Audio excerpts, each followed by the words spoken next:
Good evening, everyone. We are live. 7 minutes late, not bad for me. Some old faces on the panel tonight, some new faces on the panel tonight, and some missing faces on the panel tonight. We all see who that missing person is, but I'm going to start with the old. Mr. Edward Siciliano joining us tonight. How you doing, Sis? Good. Hope everybody's doing well and having a good summer. Absolutely.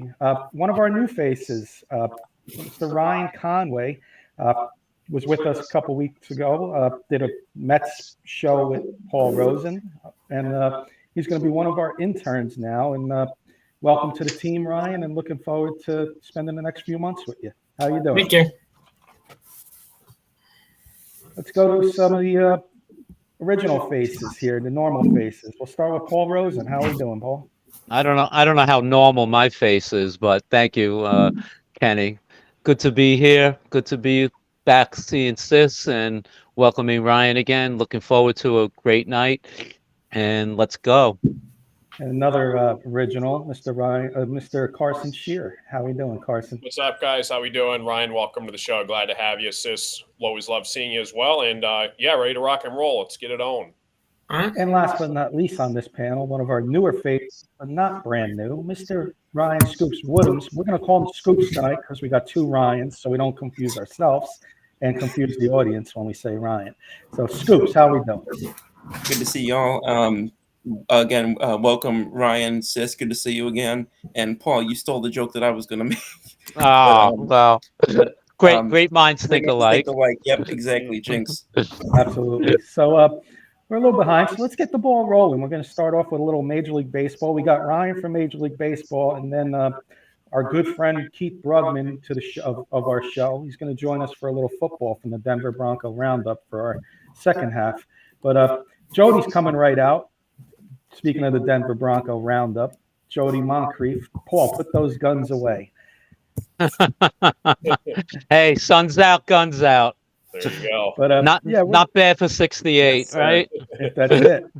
And we're going to get the ball rolling. We're going to start with a little Major League Baseball. I'm going to pass it off to Paul. And we got some first half awards we're going to start the show off with tonight. All right. Before I get into the awards, I just want to say last night, speaking of the sun, the hot weather, Major League Baseball had some offense going full blazes last night. The Mets beat the White Sox 11-10, which is a strange score.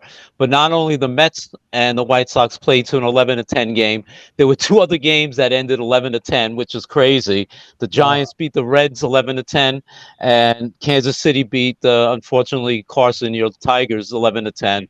And Arizona and the Braves played a football-like score, 16-13. So obviously, the offenses have arrived along with the hot weather.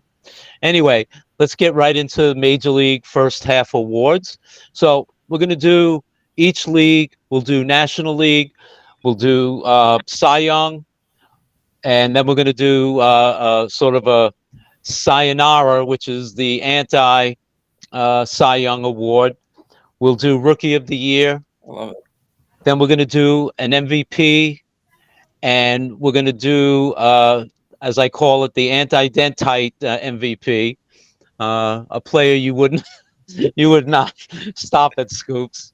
You would not consider the MVP. Anyway, we'll get right into it. I'm going to do it the way I see it on screen. I'm going to give you guys 3 or 4 choices, and you guys can pick somebody else, or you can tell me who out of the ones that I give you. And then real quick, Paul, guys, so we've got a lot of people on the panel. We wanted to get everybody on with us. Let's do this not rapid fire, but quick hitter style. So for those who don't know, that's like answer in a minute or less. So we can get to as many of these as we can. Yeah, I was going to say even 30 seconds or less, but that's good. All right. So National League Cy Young, first half of the year, Zach Gallen, Clayton Kershaw, Spencer Strider, or Marcus Stroman. Kenny? I'm going to go. You have the. I'm sorry, Paul. I missed the first two. You said Stroman and Strider. Zach Gallen from the Diamondbacks and Clayton Kershaw. Clayton Kershaw. I'm going with the kid. I forget it. Ryan Scoops. You may be able to help me. The kid from Reds. He's a Who? kid from the Reds. He's having a year in Cy Young award there. The Reds pitcher? Oh, Steer. Steven Steer, I think Yeah, his name is. That's his name, and I should have Okay, should have good. wrote it down, but that's who I'm going to go. Spencer Steer. I do have it. written Spencer. down. I'm going to Okay. go with him. Isn't The he an Reds have not- outfielder? The Reds. It could be. You know what? I'm going to change it. I'll go Strider. I'll go simple there. I thought he was Yeah, a that's pitcher, what but I was could be throwing me wrong. off. Okay. Sis, Can you repeat the names again, please? Zach Allen, Clayton Kershaw, Spencer Strider from the Braves, or Marcus Stroman. I'll go with Stroman. Yeah, he had a good first half of the year. Yep. Scoops. I got to go with the Braves pitcher, Spencer Strider. He's striking out guys at a clip that is far above anybody else in the National League. And he's got great numbers to show for it in spite of his young age. Okay, Ryan. Actually, I had somebody that you didn't even Blake Snell, who could also be Mhm. a candidate to be traded at the deadline. Blake Snell, he in the ERA and I believe in the National League, I think only behind Clayton Kershaw. And he's striking out a lot of errors, 12 over strikeouts per 9 innings. And he's also he has a decent amount of volume, which is also actually going to go with Blake Snell, lefty from the San Diego Padres. Good choice. Good choice. Carson. I'll go Zach Gallen. I think he's tied right now with Strider with odds right now in the NL Cy Young race. But I think Gallen, has played a bigger role to the Diamondbacks succeeding this year. So I'll go Gallen. Okay, good. Let's go American League Cy Young. Nathan Eovaldi, Shane McClellan, Callahan, Scoops. I put Gerald Cole, and I put Otani on as the fourth choice. Kenny? McClanahan was getting my early vote, but I thought about this, Paul, and when I looked at the American League Cy Young Awards, I'm going to go Garrett Cole, and I'm not being a homer. But the Yankees would be the Kansas City Royals or the Oakland A's without the performance that Garrett Cole's been so far this year. And he was the all-star starter as well. So I'm going to go Garrett Cole, Cy Young. Okay. Sis? Hands down, Otani. Scoop? For now, I'm going to go with, I don't think you actually mentioned him, but I'm going to go with Blue Jays pitcher Kevin Gausman. Okay, good choice. Ryan? I was looking at it. I think I'm going to go with Nathan Eovaldi. He's also second in ERA. One thing he does have that Shane McClanahan doesn't is that Shane Eovaldi has already thrown over 123 innings. That's a lot of volume to have. And with that reason, as kind of a tiebreaker, I went with Nathan Eovaldi. Nice. Good choice. Carson? I'll go with the front runner, Framber Valdez, Astros. He's got one of the lowest ERAs in the American League. I think what he's doing with the Astros is solid, so I'll go with Valdez. Paul, Now real quick, I got two. Yeah. I'm sorry, Paul. Why don't you give us yours, and then I got two quick ones for audience. I'm gonna go with McClanahan. Tampa Bay has been so good this first half of the year, so he's been a big reason why. I want to say hello to David Burns, who's watching from Cedar Hill, Texas. Welcome to the show, David. Hey, David. Right now we're talking Major League Baseball first half awards. Love for you to comment, and we'll get those your winners on here as well. But I also forgot, guys, our audience participation question, and I apologize to the audience. For the baseball portion of the show, our question we're asking the audience is, where do you think Shohei Ohtani will be playing after the trade deadline? So once again, where will Shohei Ohtani be playing after the trade deadline? Strictly audience participation question, and we'll definitely get them on the air and read them off. And Brittany Eberhardt saying hello, gentlemen. Welcome, Brittany. Hi, Brittany. Hey. All right. So let's go back to the National League, what I call the Sayonara Award. These are pitchers who are not exactly burning the rubber this season. Justin Verlander, Sandy Alcantara, and Steven Matz, and somebody else you might think of. Kenny? You know what? He might not have the worst stats, Paul, but I'm gonna go with the guy who's supposed to be the ace and a Cy Young Award winner himself, Justin Verlander. Okay. Sis? Same, Verlander. Scoops? Pardon. I'm gonna go with Kodai Senga. He's not been bad, but I think that they have expected more from him than they've gotten so far. Interesting. Okay. Brian? There's been a lot of talk about how Scherzer and Verlander have underperformed and how age has caught up to them. But one thing another guy that age has caught up to, Carlos Carrasco, and he's not even just pitching bad. He's been truly pretty bad as so far this year. Worst pitchers, might go with him. And Carson? What were the three you mentioned again, Paul? Verlander, Sandy Alcantara, and Steven Matz from the Cardinals. I'll go Mats. Yeah. I was going to say Matz. I mean, he's 0-7. His ERA is probably close to 5. He's just been a horror show. So he nothing that the Cardinals expected him. Pretty funny how we got 6 of us on here, and we all named different Mets or former Mets. Yeah, really. I didn't think of that. Yeah. What can I tell you? American League Sayonara. Alex Manoah. And I had to put 2 guys, and you may disagree, but Carlos Rodon and Jacob deGrom. Kenny? I agree with all those guys, but I got to go one different on our New York Yankees, and that's Luis Severino. I mean, he pitched okay. He pitched good his last game out, but before this, a 7.5 ERA is not cutting it. And Scoops and I talked about it when we did the Yankees show. We should have this guy try him out in the bullpen because starting is not working out for him. Okay. Sis? Roden. Scoops? I'm going to echo everything that Kenny said. There should be a commercial that comes out that if you watch Severino starts in 2023, you're entitled to compensation. Brian? The last 2 you mentioned, Severino, deGrom, it's fair. They're injured. That's or not Severino, Carlos Rodon. They've been injured. It's a bit unfair. I'm gonna have to go with Alek Manoah. Okay. Carson? Same with Ryan. I'll go Manoah as well.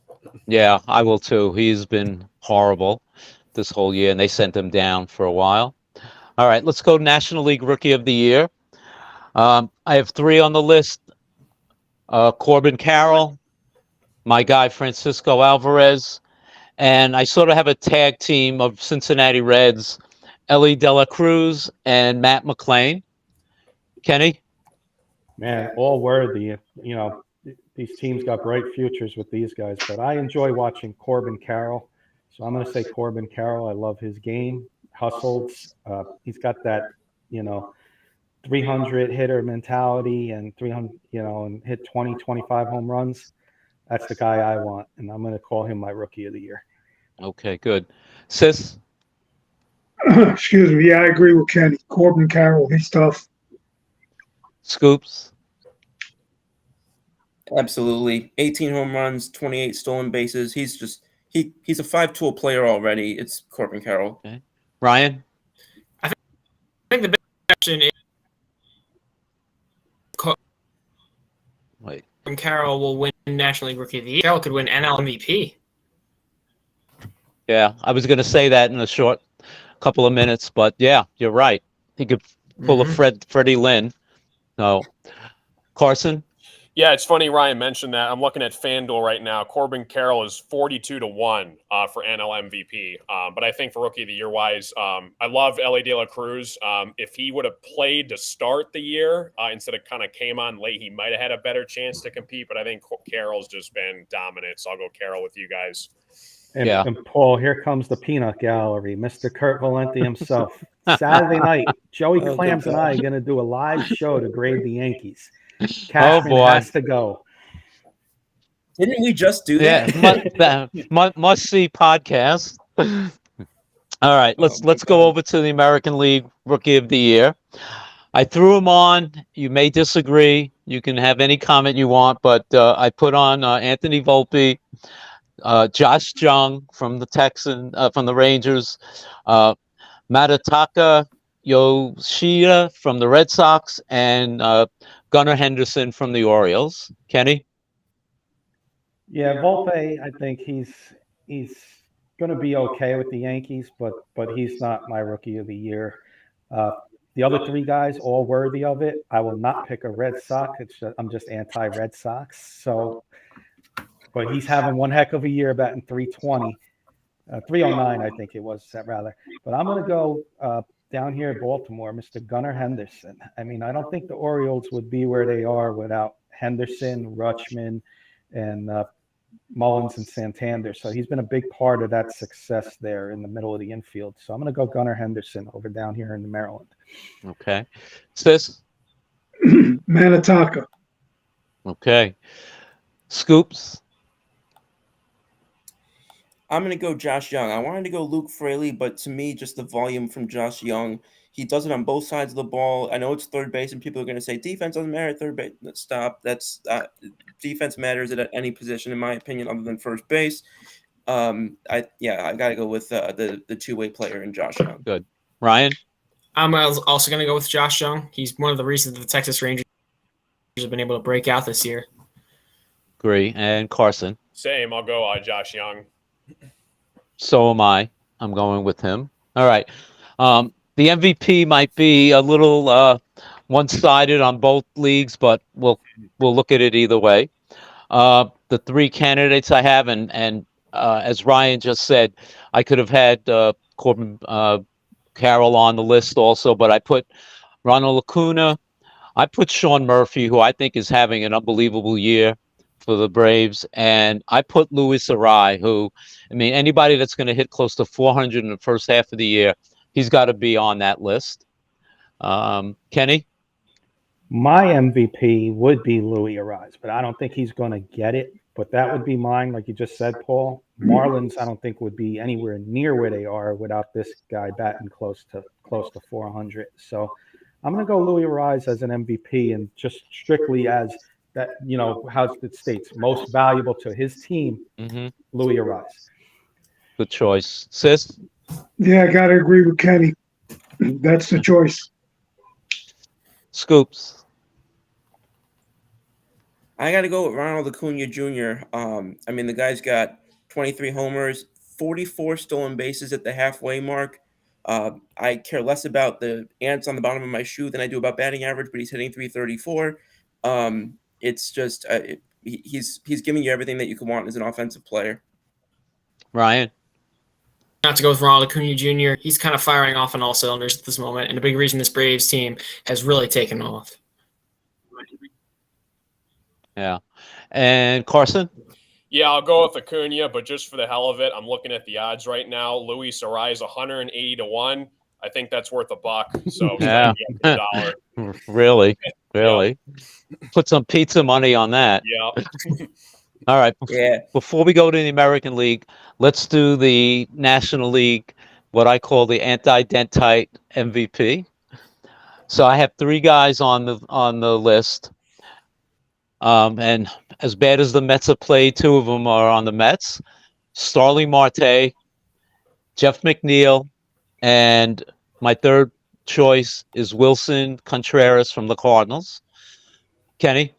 I'm going to go Jeff McNeil. He's having a big down year, and he's a guy you expect to be all-star caliber, and just has not shown it this year for some reason. I agree. Sis? Marte. Can't disagree with him either. Scoops? First off, I don't know why you're telling me that, like, I need to stop laughing. I know that you deliberately did that just because of me. Would I do something like that? Yes, and Starling Marte for sure. That's just, especially for the contract that he was paid. He's got a lot of stolen bases, but he's doing pretty much nothing else. Yeah. Ryan? Out of that list, I would have to say Starling Marte. It seems those injuries from last year are still unfortunately coming back to haunt him. He's been kind of, outside of stealing those bases, he really hasn't been that valuable to this Mets team at all. Yeah, exactly. And Carson? Yeah, I'll go one off the radar. I think he's been kind of irritating you this year, Paul and Ryan. I'll go Lindor. Again, $341 million contract, and you can't hit above 230. That's a problem. I really had high hopes for this guy. I'm hoping he can kind of turn it around next year, but he's really struggling. So I'll go Lindor. Okay. Paul, our good friend of the show, Mr. Eddie Murphy, joining. He says he's boycotting the Yankees till Cashman and Boone are gone. Gonna hold Yeah. you to that, Ed. Gonna hold you to that. And he's replying to Kurt, easy and F for Cashman. I saw him on Facebook say that, and I was interested if he was going to mention that tonight. Sorry, grading the Yankees as a whole, F is what he meant. I'm sorry. Oh, okay. Let's jump to the American League. Guys, all I can say is I think if we had Babe Ruth and Barry Bonds or Willie Mays on this list with the other guy I'm about to mention, it's not going to make a difference. But be that as it may, first choice would be Ohtani.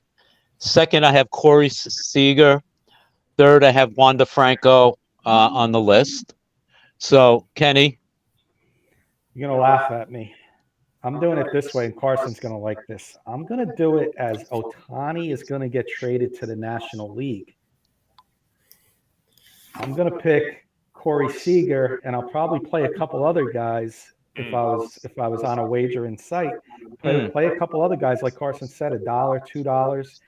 That Ohtani gets traded to the National League, and by default, it's somebody else that gets the AL MVP. So I'll go Corey Seager. Rangers, like we said, Rangers are there because of a few guys, and he's one of them. So I'll go Corey Seager. I like your thinking, Kenny. Interesting. Very interesting. Says Shook it up a little bit. Can you read them again, please? Ohtani, Corey Seager, and Wander Franco from the Rays. I'll go with Ohtani, and I don't know what Kenny's smoking about Ohtani going to the National League. Jody Moncrief is saying Kyle Tucker is traded. Is SHIO? I think you typo there. Jody, if you can repeat that, I'm having trouble reading what you mean there. Yeah, Tucker was my number 4 choice actually, but Scoops. Excuse me. I mean, yeah, obviously Ohtani is the number 1. I don't think anybody as a baseball fan would dispute that. It's almost hard to comprehend how performance has been. If I'm going to go with a non-Ohtani guy after that, give me Wander Franco. I know he's not been elite offensively, but he's been good enough offensively compared with his fantastic defense that, and you guys know how I feel about shortstop defense. It's essential. Mm-hmm. Okay, Ryan? Again, easy one. Shohei Ohtani. Wake me up when Corey Seager is pitching. And Carson? Yeah, again, I'll go Ohtani. I'll throw in a random one, Kyle Tucker, just for the hell of it, even though it won't happen. But Ohtani, I think, obviously, we can all agree is probably going to win it. Mm-hmm. Good. I think that might be what Jody meant. I think that meant Kyle Tucker if Shohei is traded. Oh, okay. Yeah. Yeah. All right. And the anti-dentite MVP in the American League, I have Tim Anderson from the White Sox, Carlos Correa from the Twins, and hold your ears, Yankee fans, DJ LeMahieu with the combination of Giancarlo Stanton. Kenny?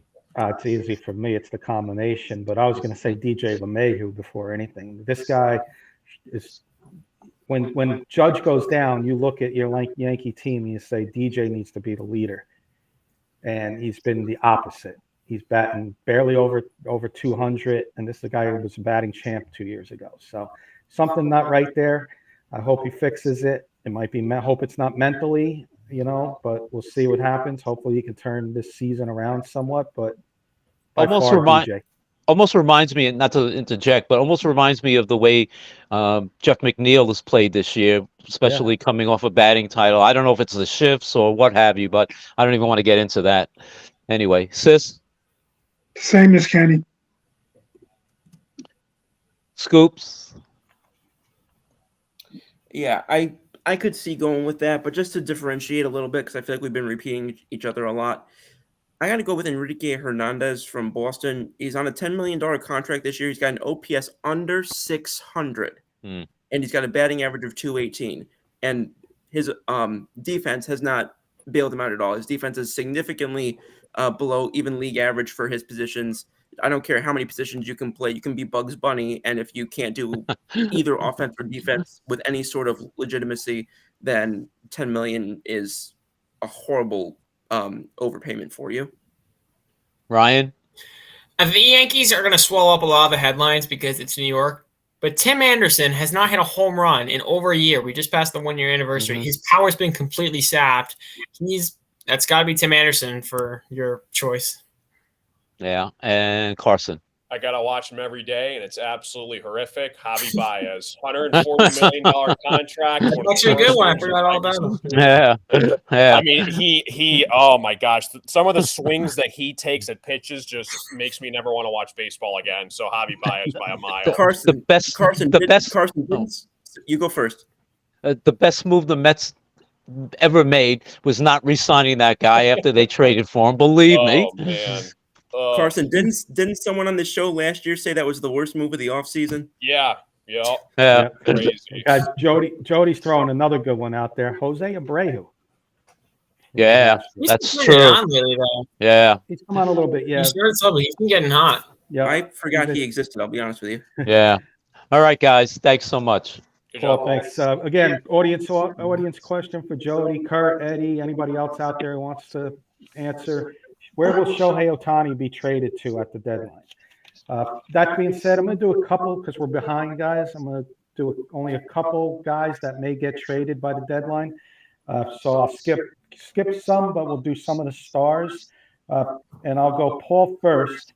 First guy we're going to have on this list is Max Scherzer, Paul, from yours and Ryan's Mets, former Detroit Tiger. Max Scherzer, where will he be playing at the trade deadline if he was to get traded? That's the question.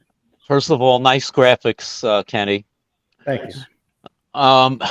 Boy, I don't know if they are going to trade him. I'll be honest. I think I know the Mets could be sellers and probably will with certain guys, but I'm going to say they will keep. My prediction is they will keep Max. Okay. If he was to get traded somewhere, though, where would he be playing? All right. So that's how we're going to play this one. That's how we're playing this one today. Yep. All right. Okay. All right.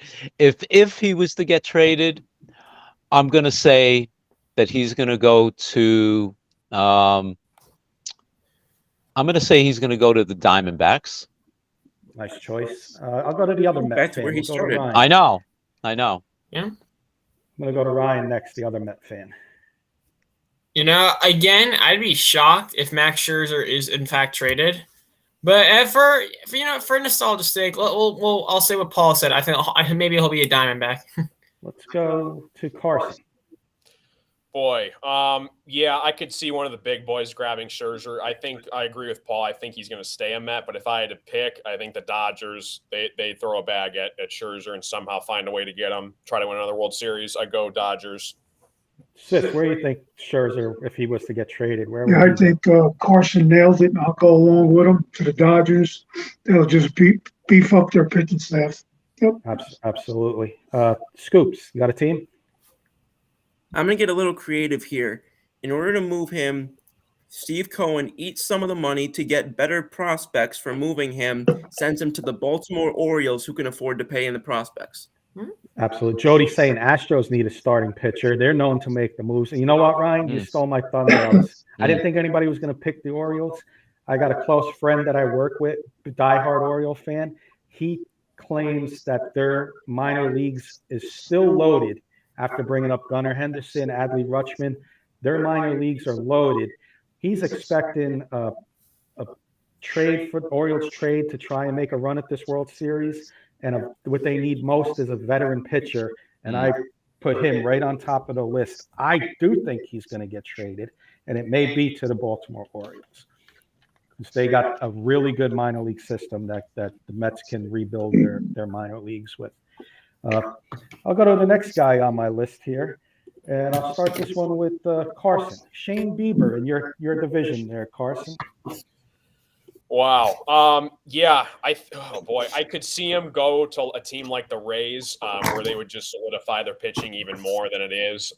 Yeah, he could stay as in Cleveland, but I think if they were wanted to move on from him, I would go Tampa Bay. Scoops. I mean, this is another guy that I have a really hard time seeing getting moved. But just for the sake of the segment, I think he would probably end up going to a National League team. There's a couple on the National League who could really use a boost, who are still contenders. I'll say the Milwaukee Brewers.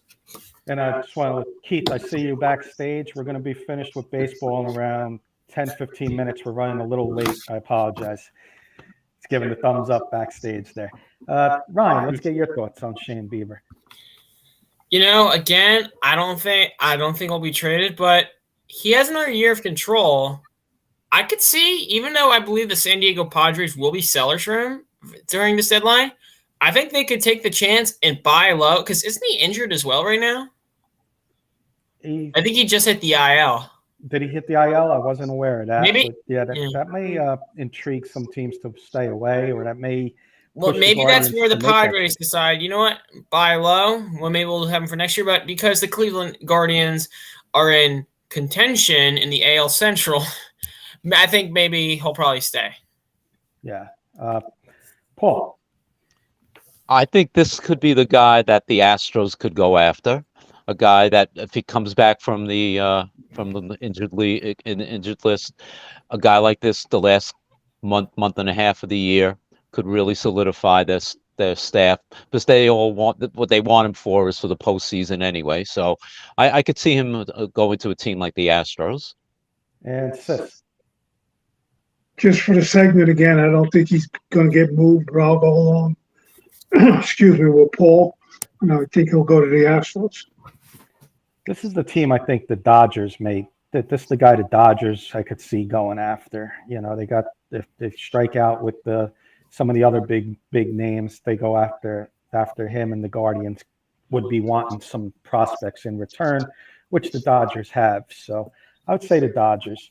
We'll do one more, guys, and then we'll get to the big name on the list, and we all know the big name. But the last name on my list here, I'll go to Ryan first. Cody Bellinger, Ryan. We'll go Ryan Conway, and then we'll go Scoops. I think there's been a lot of chatter about it. He seems kind of destined for the New York Yankees. They need a left fielder. I know the Yankees, other fans like, oh, we got to sell. You're 2.5 games out of a deadline. Your problems are not that severe. This is a good guy to go get insurance. He'll play great defense for you. He should work with that porch out in right field. I'm going to say Cody Bellinger for the Yankees. I'll go to my Yankee fans next. I'll go to Sis next. Always liked this kid. I think he's a great player. I don't think he'll be moved, but for the sake of the segment, I'm going to say the Yankees. Scoops. I would have said the Yankees, but the last 3 days has me seriously reconsidering that. In fact, Ken Rosenthal has already reported they're making some of their short-term players available in trades. So I'm not going to go with that one here. I think that from an outfield standpoint, I would perhaps say I'll go with the Giants, because the Giants are a team that never really likes to full-on sell. And I think that he would be a good fit for their outfield as they try and continue to move on from the post Buster Posey era. Paul. I think a good team that he could go to would be the Phillies. They're slowly breaking in. What's his name? God, I lost his name. Bryce Harper for first base, and they're going to need a DH, and they can move Schwarber to DH and put this kid in the outfield. So I could see someone like the Phillies making that kind of move to rearrange their fielding and outfield. And finally, Carson. Sure. Yeah, I'll say the Yankees as well. You could throw one final shot in the dark and try to get your left fielder for the future. So I'll say Yankees. I'm going to go Yankees as well, guys. I'm just going to say, we say left field, but Bader has an injury history, so it's insurance for center field. But I think he only comes if it's a package deal with a starting pitcher. And I'm not saying Stroman because I don't want Stroman. Kyle Hendricks. God, Kyle no, Hendricks please. is on that staff. I think he could be a good 3, 4, 5 starter for us second half of the season. So if it meant a package deal and you get a starting pitcher, which you need, and an outfielder, which you need, I think that would be the way he would come over. But I would say Yankees, and a backup one. I like Scoops' thinking. I like the Giants as a backup one there. All right, I guess that was a little quick recap on some stars that may get traded, but the biggest star of all, I'm going to pass to Ryan. And instead of 3, Ryan, let's just do who we think they're going to go to, so we can catch up a little bit, if that's okay, Scoops. Yeah, absolutely. So, so you want me to just do the number one? You said, we'll predict where he's going to go, and why we think he's going to go there in like a minute or less, so we can catch back up. All right, so obviously Shohei Ohtani is finally coming on to rumors that perhaps that he could get moved. So Kenny, since you're at the top, you want to just start with your prediction and why you think I'll give you my prediction. I'm going to go Padres. I know they're not. I know they're a struggling team this year, but I think the Angels are going to want Major League Baseball ready players in return, if not 1, 2. And the Padres have them. We were talking about Blake Snell earlier. They got, who knows, even Juan Soto may even be in talks for Shohei Ohtani. But the Padres have pieces that I think Major League Baseball ready and minor league prospects that Angels would be interested in. And I think he stays on the West Coast with San Diego. That would be my top choice.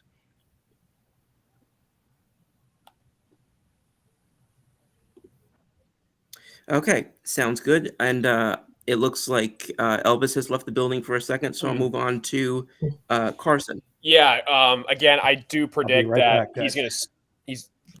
Am I? Oh, okay. Yeah, I still think he's going to stay at the Angels because, again, you got to think about contract and what a team's willing to offer him. So I think they're going to wait it out until next season. I could see, the Baltimore Orioles, Kenny said they got a great minor league system. If you want to give them the entire farm for Ohtani, the Orioles are playing great this year, and you could get your future superstar for the next decade to come. So the Baltimore Orioles could be a team that goes all in and say, hey, we're contending. We're tied for the AL East right now. We're going to try to win a World Series. Come on board. Love it. Love it. That would be fun to see just as a baseball fan. So I see myself next. I was going to also say San Diego, but because that was already said, I'll be a little bit different. I'd be interested to see another West Coast team, the Arizona Diamondbacks. According to Fangraphs, they have the number 2 ranked farm system in baseball, which is obviously going to be essential to getting Ohtani. They have not a huge market, but they have, I think, enough resources where they've proven they will pay pitchers. They paid Greinke. They've paid other guys. So they've proven that they will pay for the right guys. And I can't think of anybody who could be a better face of the team to try and get them back to the World Series for the first time in 23 years. So I'll go with my prediction would be Ohtani to the Diamondbacks.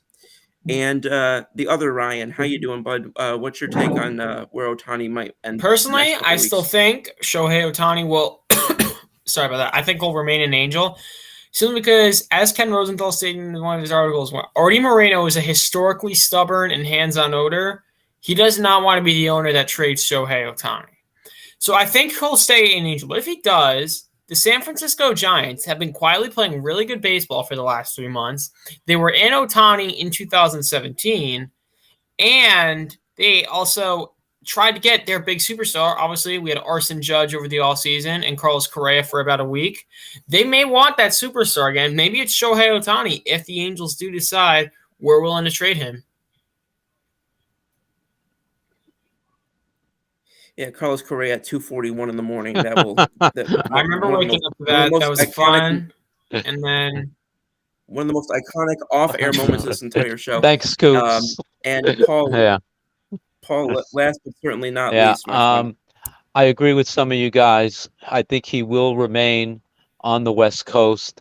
However, he will move essentially from Orange County up to LA County, as the Dodgers last offseason unloaded a tremendous amount of salary just for this, knowing that he may be available. Therefore, I think the Dodgers, with some very good full-time players and a decent minor league system, would go all in and try and get this guy. I believe Clayton Kershaw will be retiring after this year. They're going to need a pitcher, obviously the biggest superstar in the game right now. And of course, besides New York, LA, what do they love? Superstars. So that's my prediction. Ohtani to the Dodgers. And Ryan, Sis is back, so we can get Sis's prediction as well. Sounds great. Sis, the question at hand is, assuming Shohei Ohtani gets traded by the deadline, where do you think he goes and why? That's a good one. I'm going to say to the Dodgers. Yeah, I like that. Okay. Oh, they got the Yeah, prospects. They're the team that They can got make the the move and not prospects, care. plus what's his name's getting ready to pack it in. So Kershaw, yep. A couple comments. Jody wants to know, Scoops, do the Astros have a chance? The amount of Astros questions I get from Jody, it's all good. No, I'm not being an Astros hater here. Obviously, I am an Astros hater, but I'm not being an Astros hater here. I don't think that they have the pieces that Anaheim would want, and especially don't think that Anaheim, if Artie Moreno doesn't want to be the guy to trade Ohtani, personally, I think he would even less rather be the guy who loses Ohtani for only 2 draft picks. But if he wants to be doesn't want to be the guy who trades Ohtani, I cannot see him wanting to be the guy who trades Ohtani within the division to the team that's been beating the crap out of them for the last 7 years. I can't see it. So no, I'm going to say I would not even be putting cookie money on that one. A couple more comments. Leprechaun from YouTube saying, "What's up, gentlemen?" And he heard the Red Sox will pay a lot for Shohei Ohtani. Please no, as a Yankee fan. He continues to say he wants to be on the West Coast. So Yeah. I mean, the Red Sox can offer to pay whatever they want, but if he doesn't want to go there, I mean, Well, he Kurt's won't have got a control football about where he comment. gets I'm going to traded. hold off on that. I'm going to hold off on the football comment, but that's going to conclude the baseball portion of the show. And Ryan, I want to thank you for coming on tonight. And then do you want to give us a final thoughts? And again, you're going to be interning with us, so look forward to seeing you on air with us every once in a while and doing some scenes for us. Love it. Thank you for thank being you so part much, of our guys. team. It's fun to talk baseball tonight. Absolutely. We Thanks, hope you Ryan. have a good Good night, seeing you, and Ryan. We'll see you Nice soon to for meet you. sure. Take All care. right. Let's go Mets. Go Go Mets, right? All right, that As was far as- Ryan Conway again, guys. One of our new interns. We have a few that are going to be doing different things with us, and very knowledgeable young man, very pleasant to speak baseball with, and enjoyed spending a little time with him tonight. And glad you guys all got to meet him. That being said, second half of the show, we have another guest, and I'm about to bring him in. It's our good There he friend is. Keith Brugman from the How you Denver doing, Bronco Keith? Roundup. Hey, Keith. Gentlemen, I made it to the show. I made it Yeah. to the show. The big see you, show. The big Before show. we get You got into, it. Before we get into football, because the audience didn't answer, so we're part of the first half audience. Yeah. Shohei Ohtani, where's he going to play next year? You're an Angel fan. If it wasn't the Angels, Correct. I agree with what Ryan was saying earlier, and I think somebody else said it too. I think he stays with the Angels this year. I think Artie Moreno is that stubborn. I don't think that he'll trade him. That being said, I could very well see him going to Seattle. Yeah, I think it's a perfect fit. It's on the West Coast. They have a great affiliation for in that Asian community, and I think it would just be a perfect fit for him, quite honestly. But hopefully they find a way to keep with the Angels. Hey, we're only 5 games out. We've won the last 2, and guys, I hate to say it, but the Yankees are having a little bit of a rough stretch on the West Coast, gentlemen. Oh, Yeah, yeah, you really hate if to you say play it. I the can see it in your Yankees, If you play the Yankees for the next week, you'd be 5 games up. I might be okay. I might be okay. No, but Yeah.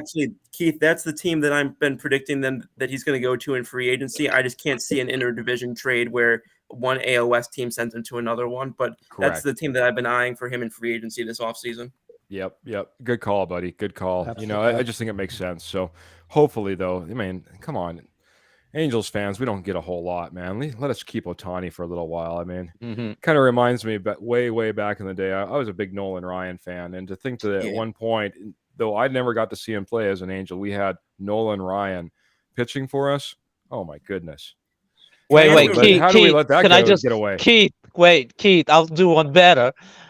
I saw Nolan Ryan pitch with the New York Mets, and how did we let him go? For a broken down shortstop that turned into a... Oh, don't even get me started, Keith. He had. I was looking up stats, though. He had one winning season before you guys traded him, and it was only 7 wins and 6 losses. So yes, you can't fault yourself too bad. After that, he went on a phenomenal run. But oh my goodness, yeah, we let him go. Really quick question for you, Keith. Yeah, John, then we got to get going with the football because we're pulling behind. Sorry. 10 seconds. No, it's okay. Do you agree with me, Keith, that the best move for the Angels is to try and add around Ohtani to convince him to come back in the offseason? I would love that, 100%. Right now, we're going down the stretch. Like I said, we do have a run to maybe get into the wild card. We need to keep pushing for that. Get Trout back. If we get into the wild card, if we get into the playoffs, then we need to do we need to just say, hey, what do you think we need? We'll go ahead and we'll open up our pocketbooks. Let's get it lined up. Let's go for it. So keep him on the staff. I would love to see it, but I think the odds are against us, to be honest. So. All right, gentlemen, let me catch up a little bit here. A couple comments. Eddie Murphy said Paul Rosen's seen Babe Ruth pitch. I did. Kurt, for our audience out there, our second audience question, football question for you all. Give us a sleeper team in the NFL this year, a team that nobody's predicting will do good. It could mean Super Bowl, could mean playoffs, it could just mean a big leap from where they were last year. So just a simple question. We want a sleeper team in the NFL. Mark Calderio saying good evening, guys. Kurt's good evening, Mark. Comment real quick. Kurt's, by the way, he's going to a show tonight, some ice cream Broadway show or something like that down in there where he's at. Ice capades.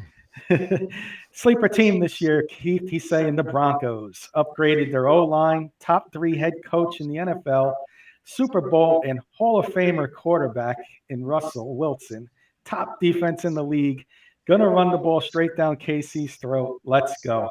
Well, he's been in the sun a little too long with some of those comments, but I'm joking. But we'll get our thoughts a little later. But first things first, Keith, you're our guest tonight, and we decided to put you, my friend, on the hot seat tonight. So, oh boy, we have some questions for you. They're regarding your team. We'll figure out what we're gonna do, and we'll get the ball rolling. And I'll start it off. By the way, here's our little hot seat for Keith. Ooh, I like it. Keith, my first thing to you is not a question. My first thing for you, we're putting you on the hot seat. A couple minutes, give us your story on Denver Bronco Roundup, how it got started, and let us know what you got going on over there. Yeah, well, man, that's really nice of you. I appreciate that.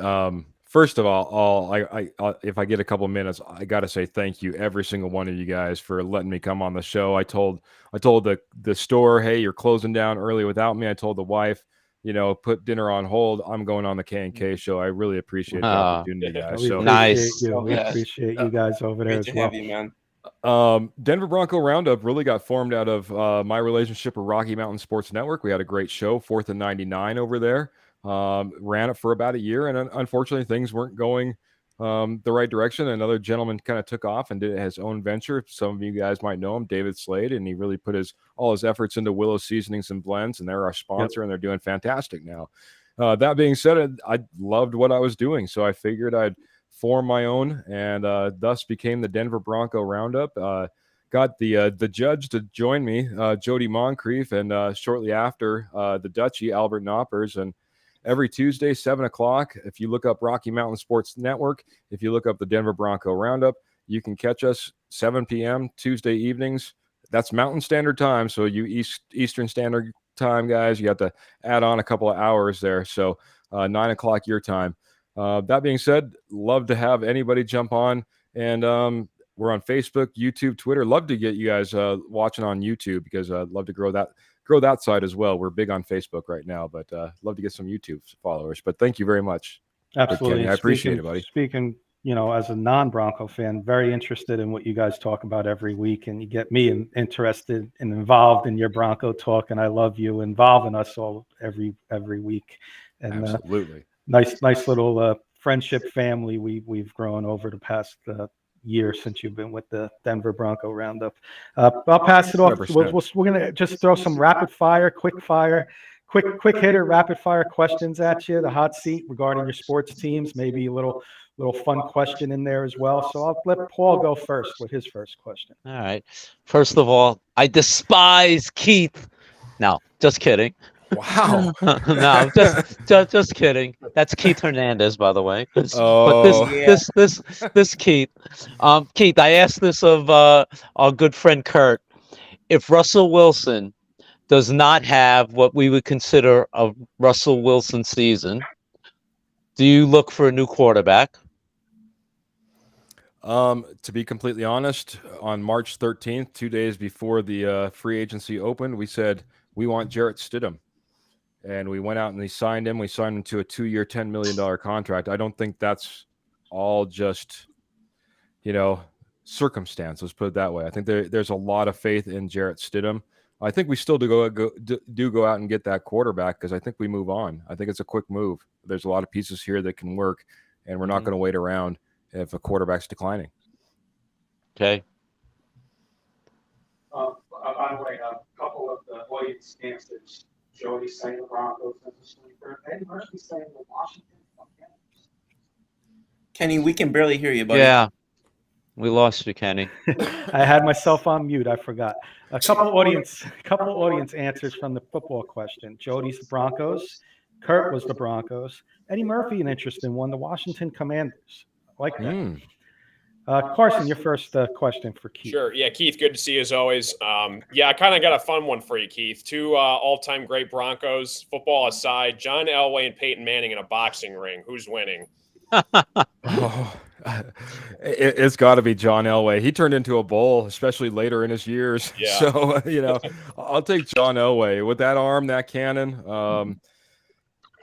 boy, the tactical, though, planning that Manning, the counter moves could be amazing. That would be a matchup among matchups. Boy, I like it, though. I'll take John Elway for the win, though, buddy. Nice. I like the question, man. That was good. Sis, I know you were a last-minute addition tonight and a welcome addition. Do you have any questions for Keith off the top of your head? Yeah, how you doing there, pal? Excuse me. Great, sis. Fantastic. Give me your record for this year coming up. I'm going to stick with one that I started with really early, sis, and I think it's right on track. A lot of, if you're around the Denver Bronco community, a lot of people are really big on the Broncos. They're saying 12 wins, or saying 11 wins, or saying 13 wins. You get outside that community, everyone's like, I don't know, man. They could be bottom of the pile. I'm realistic. My first prediction was 9-7-1, buddy. I think we get a tie in there. I think with that tie, that we're in contention for some playoffs with that 9-7-1 record. But hey, that's almost double the wins that we put together last year. So it's all about progress. I think we get heading in the right direction.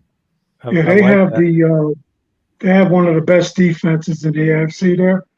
And here's my other question: how long do they wait when the season starts to yank Russell Wilson? I don't think it goes beyond 4 bad games. And I don't know where those 4 bad games come. Could come at the beginning, could come in the middle, could be come in the end. But if we get a 4-game stretch to bad Russell Wilson, I think we'll turn the page. We'll look to see. If nothing else, too, one of the things that a lot of people, maybe especially outside the Denver community, may not know, with Russell Wilson's contract, a lot of it's guaranteed, and it's guaranteed early. So we don't want him injured, because he doesn't have an injury clause in his contract. So if he's injured, then he has to automatically renew his contract next year. that's a big guarantee that's coming our way. So if it's coming down the stretch, we do not want to get him injured if we don't think he's taking us to the playoffs. Thank you.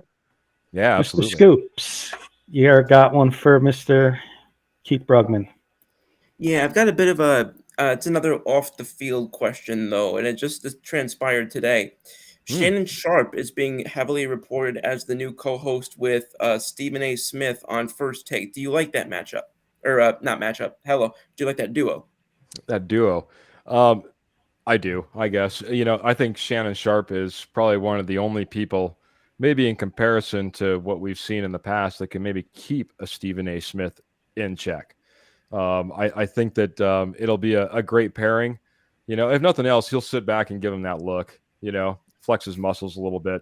Stephen A. will come around. It'll be an interesting fun. It'll be a fun show. I love Shannon Sharp. I like what he did, what he has done in the past. So bringing him to Stephen A., that would be fun, bud. I think it'll be a good one. That wasn't even going to be my question. And then I realized he was the Bronco tight end, so I figured I might as well throw that in there. Yeah, absolutely. I didn't even hear that news. Like I said, I ran off of work to come see you guys. I appreciate it. It's awesome, Keith. I got a nice one for you, Keith. That's a simple one, and I'm interested to hear your answer. I'm sure everybody else is. Your favorite all-time Bronco and why? Oh boy, favorite long history. All-time. Long history. Boy. You're making it really difficult on me on the spot. We have so many greats, that you can end up choosing from. But I end up liking a lot of the obscure ones. Probably, especially going back to my childhood. Believe it or not, looking at my frame now, you'd never guess it. But I played defensive line, and I was a terror when it came to Little League football. So Carl Mecklenburg was one of my favorites. He played every position along the defensive front and the linebacking core for the Denver Broncos at one point in his career. Phenomenal athlete, could play out of position, in position, and the White Rhino. Yeah, I'll take Carl Mecklenburg. Jody Moncrief, your co-host, has got two defensive ones: Von Miller or Steve Atwater, both very good players for the Broncos. I mean, there's the list goes on and on. It definitely does. I'll come right back with my second one, and I apologize to Sis. I told him two questions for you.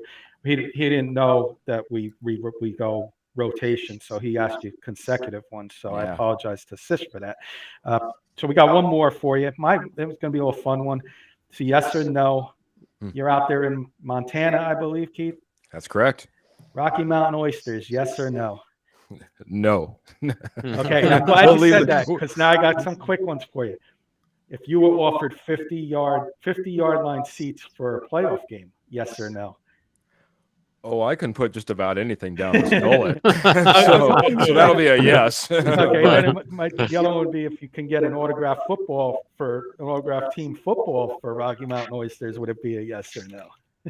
Yeah, I'm not afraid. I'll do just about anything once. I told my wife that. So, well, keep that clean though, guys. We do a PG-13 show here. We're talking about Rocky Mountain Oysters. Just Rocky Mountain Oysters. I will dine on just about anything once. Let's put it that way. So, fair enough. There we go. Cool, you got one more? Yeah, I do. And I'm looking at Scoops, and I don't know why I'm yeah, I do. Anyway, Keith, we know you're from Montana. I did a little research, and I didn't realize there were so many famous people that were from Montana. So my question to you is, name 3 celebrities or athletes that were originally from Montana. Oh, originally from Montana. Oh, goodness gracious. You could probably name almost anybody, and I'd believe you. So just keep that in mind. Isn't that the truth? Boy, you're gonna stump me on athletes out of here, man. I can tell you I ran into Drew Bledsoe and his whole family up here in Montana. That was pretty cool, but he's certainly not from this area originally. Alex Singleton, Broncos linebacker currently. No, that's not true. He went to college here, but he's not from here. I don't know, man. What do you got for me? You got give me a list. Yeah, I'll give you a quick list. Yeah. Evel Knievel. Some of the older guys might remember Evel Knievel. Dana Carvey from Saturday Night Live.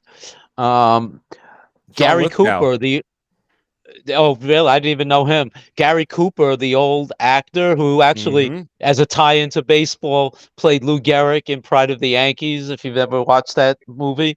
And Phil Jackson was from Montana. Correct. When you said So, athletes, I thought we were just going athletes. I'm sorry. Dana Carvey, I did know about. I was kind of a big comedy fan. So Dana Carvey's yeah. right out of Missoula, just up the road from me. So Oh, okay. We got a couple more for you, Keith. And by the way, you're doing pretty damn good right now. So that's a plus. You're passing. Carson, your final one for Keith. Sure. Yeah, I asked Kurt, Keith, this similar question a couple weeks ago. Who do you think is going to play a bigger role to your team's success this season, Sean Payton or Russell Wilson? easily Sean Payton. He's out there. The one thing that I love to hear is, as we've seen very little, has it on lockdown, but the little bit I've heard out of it is he's a constant teacher in practice. Mhm. He's a constant teacher in practice. And when you're a constant teacher, and these are defensive guys coming out and saying this as well. Obviously, Sean Payton's known for his offense. So, if you're in that position where you're teaching that defense and you're the type of caliber of coach that Sean Payton is, I think his effect is much greater than what Russell Wilson would. Gotcha. Thanks, Keith. Thank you, bud. Scoops, you get the final one. Make it a good one. Whoo.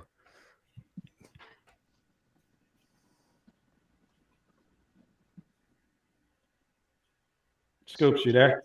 Sorry, I muted myself because I was laughing too damn hard. But okay, quarterback wise, if you had to bring back one of these three quarterbacks to play for the Broncos, Brock Osweiler, Tim Tebow, or Paxton Lynch? Oh. Speaking of an athlete that came from Montana, Brock Osweiler came out of Kalispell, Montana. I didn't know that. I also didn't know that Kalispell existed. Gateway to Glacier National Park, if that helps at all. Okay. Boy, Paxton Lynch is out. I would go Tim Tebow. I mean, the guy went out there. Nice. He was dedicated to it every single day, man. He put his heart into it. All he ever wanted to do was win. That guy would break his arm break his arm himself if coach told him he thought he'd throw better. I mean, it's just the way the guy is. So I'm an avid Tebow fan. I was hoping you'd say that. Yeah. You know what, Keith and Scoops, Jody's saying Tebow just for the media hype, but you got to interview. Kid, tell us in a minute or less, Ryan. So Keith would be interested. You got to interview Tim Tebow. I saw when he was with the Eagles. Yeah, I did. Wow. So I'll make this quick. I've done 2 media internships with the Philadelphia Eagles. There's a lot of backstory to how that happened, but I was in training camp back-to-back years. First year I interviewed our first-round pick, Marcus Smith II, who was a linebacker in 2014 under the Chip Kelly regime.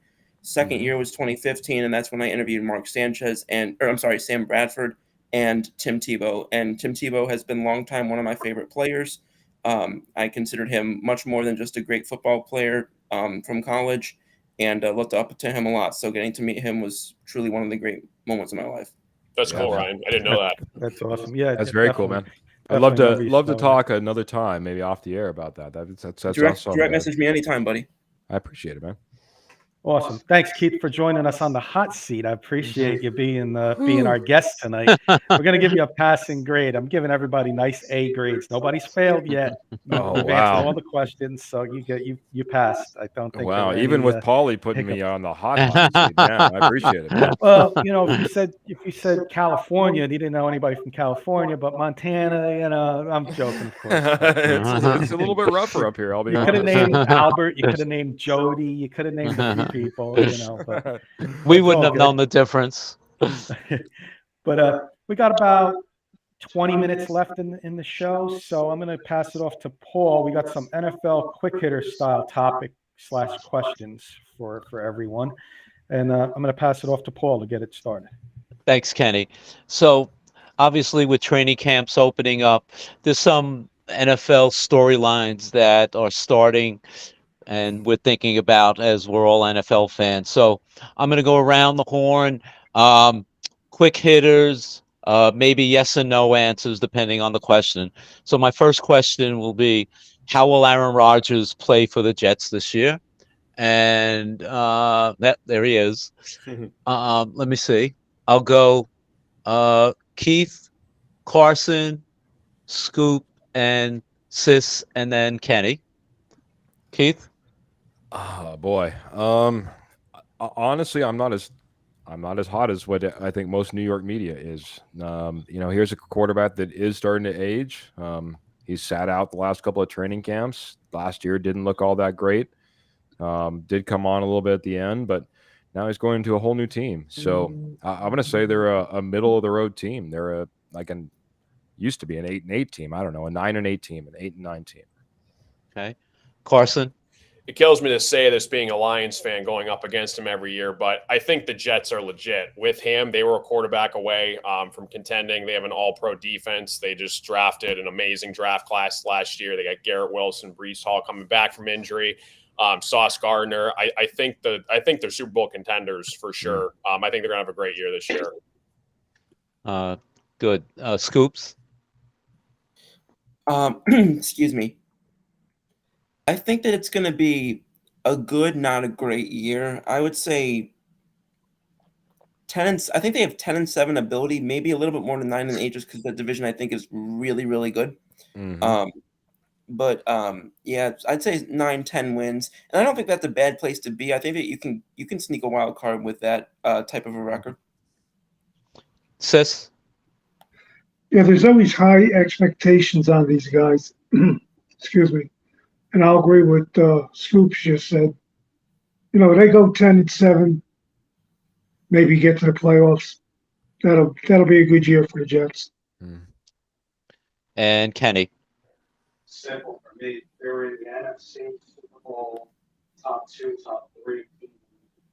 AFC, there's so many teams. They're going to beat each other up. AFC East. Well, Hey, take yourself off mute Kenny. real quick, buddy. Yeah. I'm hearing some background noise. That's why I did that. 9-8, 10-7. AFC East is going to be beating each other up. I'm more with everybody. I know Carson has more higher expectations for them. I'm not saying my expectations aren't high for them. I just see their record being more in that 10-7 range, and maybe make a run in the playoffs. But 10-7 might actually win this AFC East. The Dolphins got better. The Jets got better. They're up there with the Bills now. So I don't think you're going to see a 13-3 team in the AFC East. So 10-7 might just win that division. So I see the expectations, and I could see them, making a run in the playoffs this year. Okay, good. Yeah, that division is going to be extremely, extremely competitive. Okay, yes or no? Can the Chiefs repeat as champs? Keith? Yes. I don't think they've lost enough to say they're not competitive enough to be there again. So, yes. Carson? Yes, they got Patrick Mahomes. Also, side note, if you guys haven't seen Quarterback on Netflix, they cover the whole Patrick Mahomes Super Bowl run, so highly recommend. Scoops? Can you please restate the question? Simple question. Will the Chiefs repeat as Super Bowl champs? Okay, sorry, you cut out a little bit for me. But no, I don't think so. I think that there's a lot of other very good teams, not just my Eagles. I think there's a lot of other very good teams. I think that running it back, even for a team as well run as they are, I think is very, very difficult. Sis? Hasn't been done in 20 years, so I'm going to say no. And Kenny? I'm more on board with Ryan and Sis with the no, but can they? Yes. But will they? No. I would agree with that exact statement. Can and will are two different things. Yeah, absolutely. definitely And agree. real quick, Carson mentioned the quarterbacks. I heard good things about that show too, so maybe we can run a little, preview. Yeah, maybe it's we great. start I just watching it. We finished can it. talk about the show a little bit on an upcoming show. All right. How will DeMar Hamlin's comeback go this year? Keith? I know I was on here early on the K&K show, maybe a couple months ago, but Buffalo Bills are my sliding out of the playoffs team. I think they slide all the way out. I think they have a rough year this year, and I don't think it'll help maybe it's a slight distraction at times, maybe to begin the year, but I don't think it's going to be a motivator like it was last year. Okay. Carson? Yeah, he's the heavy favorite for comeback player of the year, and I expect him to win it just because of his story alone. We've never seen it ever in the history of the NFL that a player nearly lost his life. I think if he's just active on the field, he's going to win the award for sure.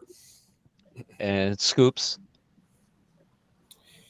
Yeah, again, I agree that I think he's going to win that award. The one thing that I'm concerned about, and I hope doesn't happen, is, again, Damar Hamlin is a lot well known because of what happened. His production level was just not elite. So what I hope doesn't happen is that for all the attention that's on him, he now gets a lot more negative publicity because he's just not a top level player at the position, or hasn't been. And I don't want to see that there be an enhanced level of negativity toward him because of that. Because I think that his production, high or low, I think is going to be amplified this year, and so that's what concerns me. Okay. Sis? In all honesty, this is my personal opinion. I had wished that he had found another occupation after a near-death experience, and that's basically all I have to say on that. Okay. And Kenny? Yeah, I'm more with Sis. I mean, I've seen injuries in the, Pee-wee level all the way up to now to pros. And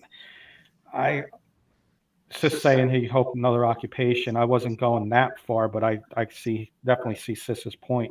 I'm hoping that they start the season with him maybe on the practice squad and not rush this guy back into live contact on Sundays. Let him get some practice squad, practice for a few weeks before you honestly know if he can go in a live game. Okay. But definitely inspirational though, for sure. Absolutely. What I meant by occupation, real quick, he could be a wide receivers coach. He could be he can stay involved in football. Right, he doesn't have to go be a plumber. That's sure. what I meant. Yep. Of course.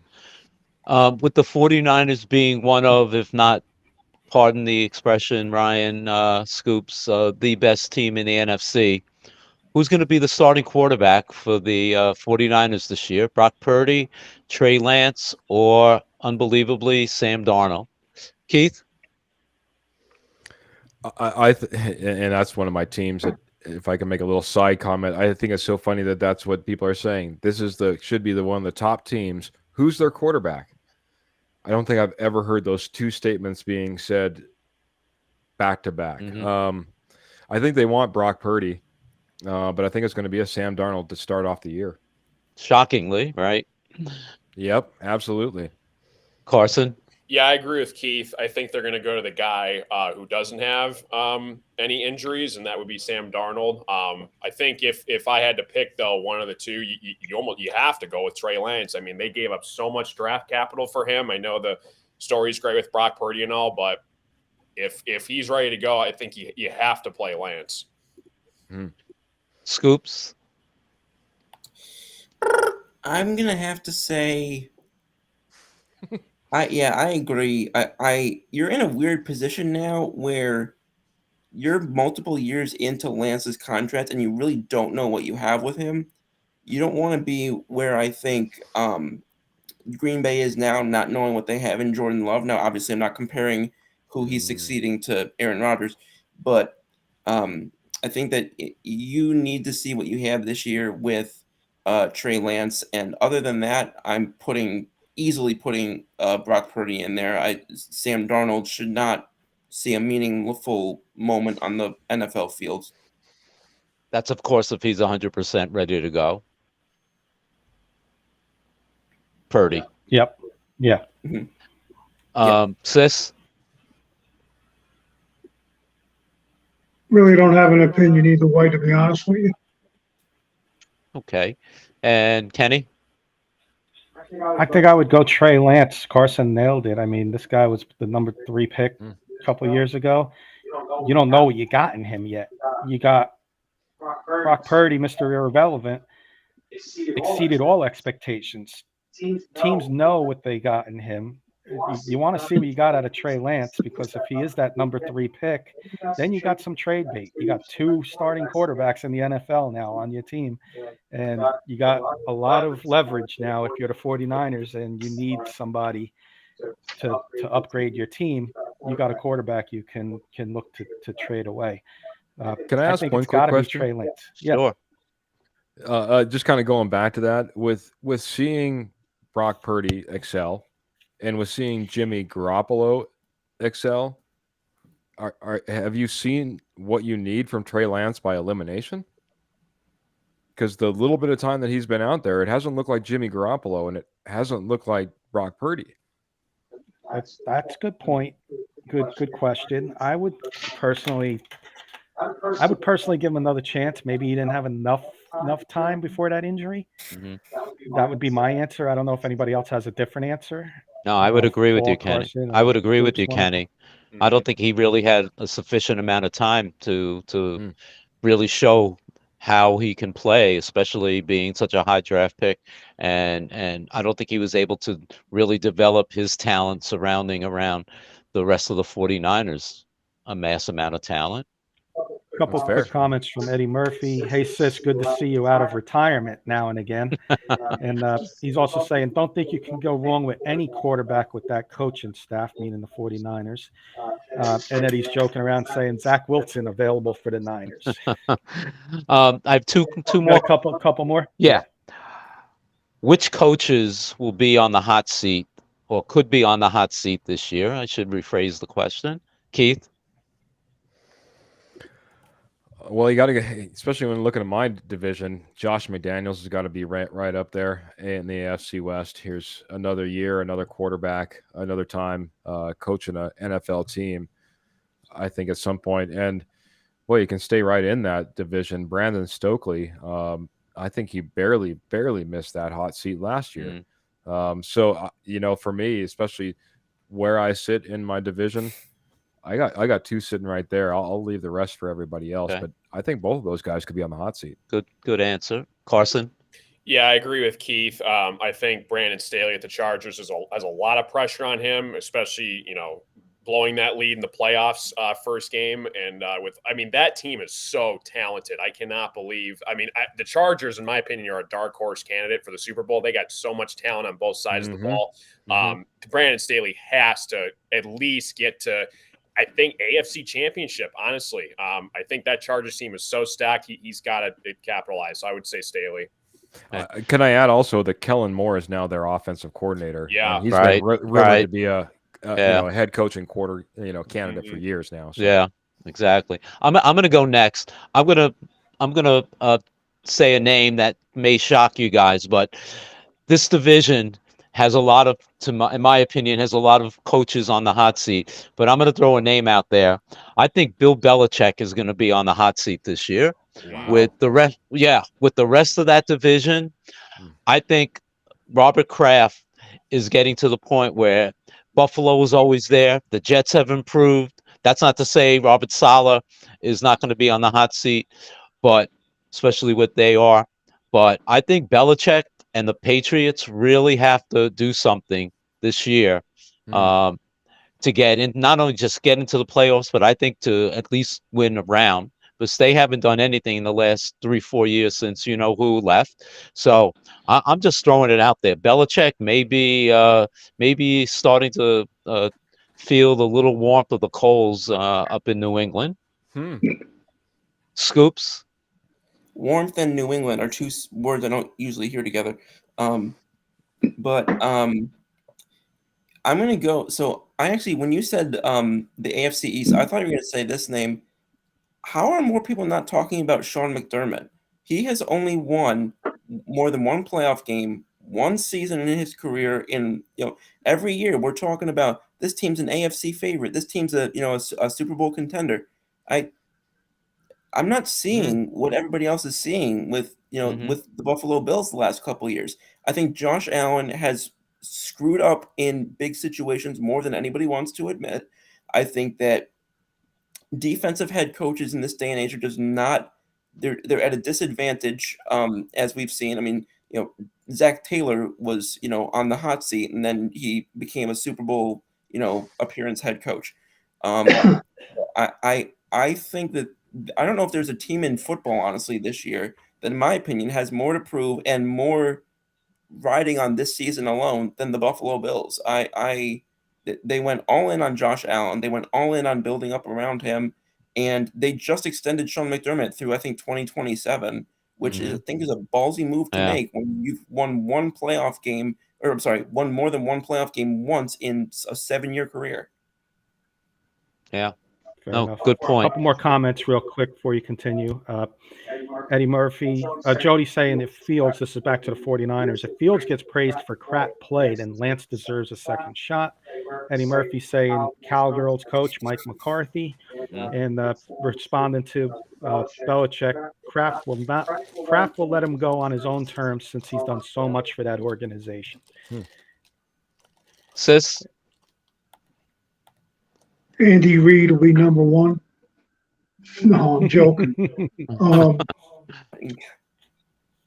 Belichick's going to go, but Kraft's going to do it in the right way. He's not going to just show him the door. It's going to either be they're going to agree on it and whatever, do all the hugging and kissing, but Belichick is definitely done, in my opinion. And Kenny?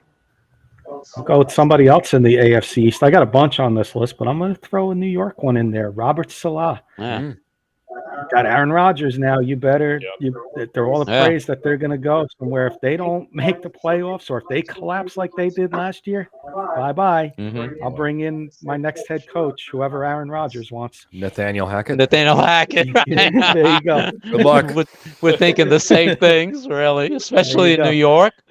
And Paul, I was going to say, Paul, you got one more. Yeah, so one we more can, question. I have to end it with my Giants, but obviously with what took place on Monday, late Monday afternoon, will Saquon hold out?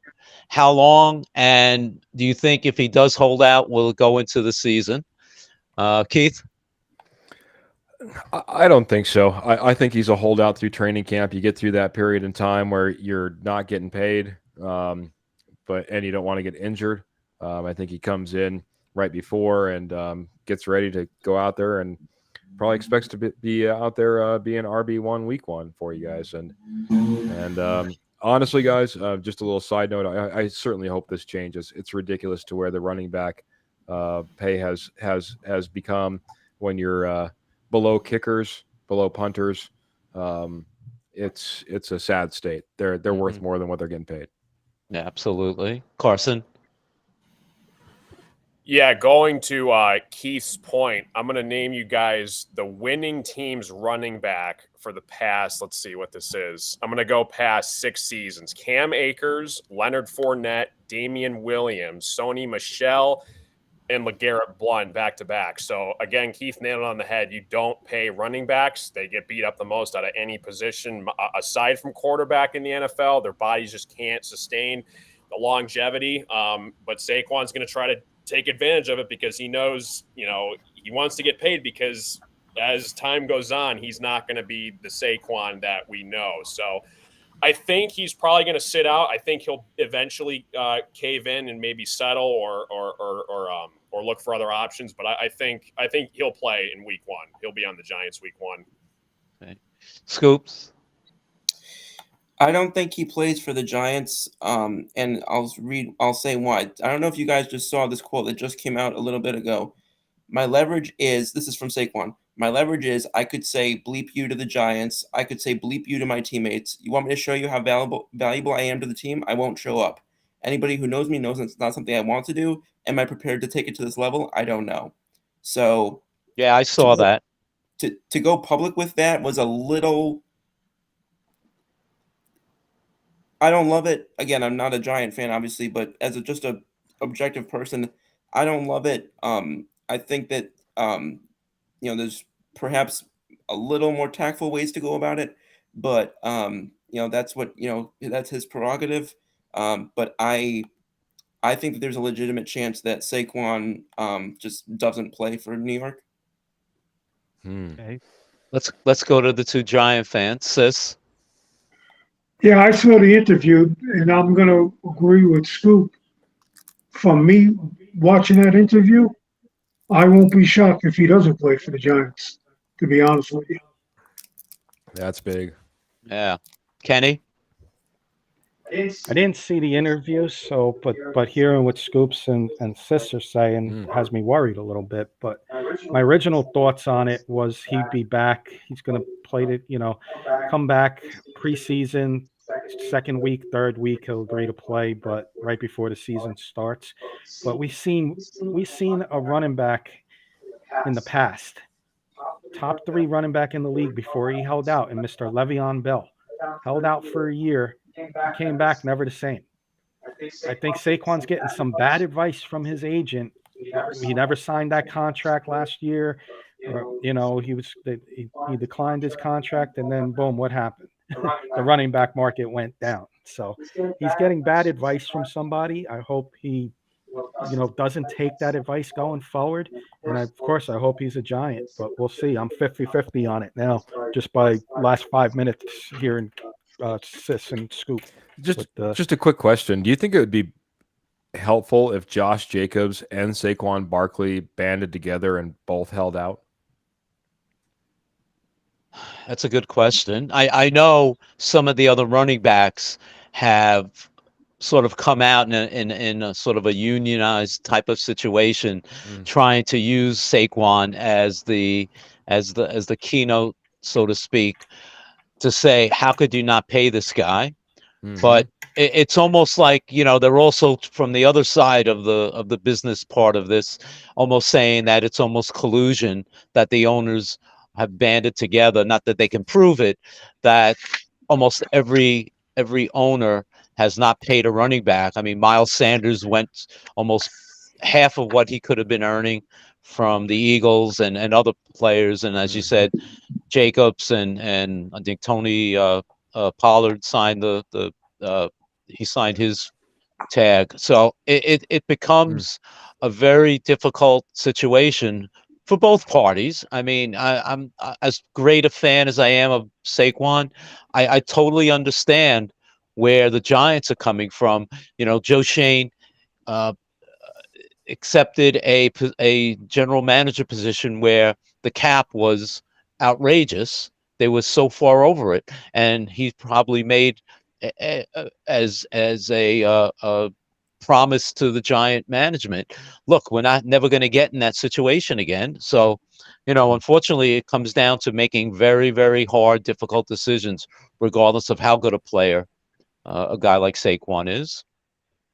Paul, real quick, just a couple comments from Eddie, and then I want to get to Carson real quick. He sits out. He still won't get paid what he wants from no team. He's also saying he thinks he'll sign for 13 for this year, and Giants will put him in writing that they will not tag him next year to make him happy for this year. But real quick, Keith, you answered, you asked the question about Jacobs and Barkley. I'm going to say no, because you still have Dalvin Cook without a job. You still have Leonard Fournette without a job. He's been on the NFL Network the last couple of days. You still got Ezekiel Elliott out there with no job. The league is making it clear that they don't care about the running backs. And you got three all-pro running backs sitting there as a free agent that nobody's signing. Not alone Jacobs and Barkley holding out. Yeah. Carson, I know we're running late. You told me what time you got to go. Sure. You want to do our little segment as just like a rapid fire, quick hitter answer from the guys? Fine, yeah. All right. So you had the AFC. If you want to read it to, tell the guys what you had, and I'll do the NFC. Oh, you had the NFC. I had the AFC. Good. Sounds good. Yeah, Kenny and I came up with a sleeper kind of segment for the NFL this year. Kenny's going to do AFC. I'm going to do NFC. So I'll give you guys my thoughts on my NFC sleeper teams, and if you guys want to give me like a rapid fire answer on who you think your sleeper team's going to be for the NFC. I have to toot my own horn. I think the Lions are legit. I think this has been one of the most hyped off seasons we've had in recent history. I think Jared Goff, there's been a lot of questions. Is he the future? Is he not the future? I think he had one of the best seasons in his career last year. He just simply didn't turn the ball over, and you saw we won 8 out of our last 10 games. Came on the stretch, beat the Green Bay Packers, beat Aaron Rodgers as his final game as a Packer. Ending the season on a high note. I think we have a top 5 offensive line when we're healthy. We took a big leap of faith. Took Jahmyr Gibbs in the first round. Sam Laporta, we made it some huge off moves in the offseason, beefed up our secondary. We stole C.J. Gardner-Johnson from Ryan. We got Cam Sutton, Emmanuel Mosley. Aiden Hutchinson's coming alive. So I think the Lions are legit, and I think we get our first playoff win in the division this year. Other quick teams I'm kind of seeing I'm eyeing my eyes on. I think the Falcons are legit. I think Bijan Robinson, you're eyeing him in fantasy football. I think he could legitimately have a case for running back number 1 this year. They had the number 1 rushing offense in the NFL last year. I think they're building their defense the right way. I think the Falcons, we'll see what Desmond Ridder can do, but I think the Falcons, especially in that division, they have a chance to make some noise. The Bears, I think the Lions they're going to compete with. I really like what Justin Fields did. I think he kind of broke the curse of QBs from Ohio State. So I think he's got a solid team. They got some great value trading away their number 1 pick. They beefed up their linebacking core. They got DJ Moore, a weapon for Justin Fields. I think the Commanders too. The Commanders is a team I could really see shine this year as well. We'll see what Sam Howell does, but those are kind of my 3 teams aside from toot my own horn with the Lions for the NFC. So if you guys have a team you guys think could shock the world and make a run this year, I'm basing this off of teams that didn't make the postseason. You could give an option for teams that made the postseason but could take the leap of faith and contend further in the playoffs, especially in the NFC. I think it's wide open. You take a look at the AFC, which is a complete juggernaut with competition versus the NFC. There's no any team could legit make the NFC playoffs with how wide open it is. So I'll start with you, Kenny. Give me a sleeper team. Okay. Yeah, Eddie's saying he doesn't think the Lions are a sleeper. He thinks they'd be a top 3 favorite for the Super Bowl. He thinks Washington, he said it earlier, was his sleeper. You nailed it with the Falcons, Lions, and Washington. I'll throw one more team out there. I think the Rams can have a bounce back year. You got Matthew Stafford over there, top quarterback in the NFC, and Cooper Kupp, top wide receiver in the NFC. Aaron Donald's still there on defense.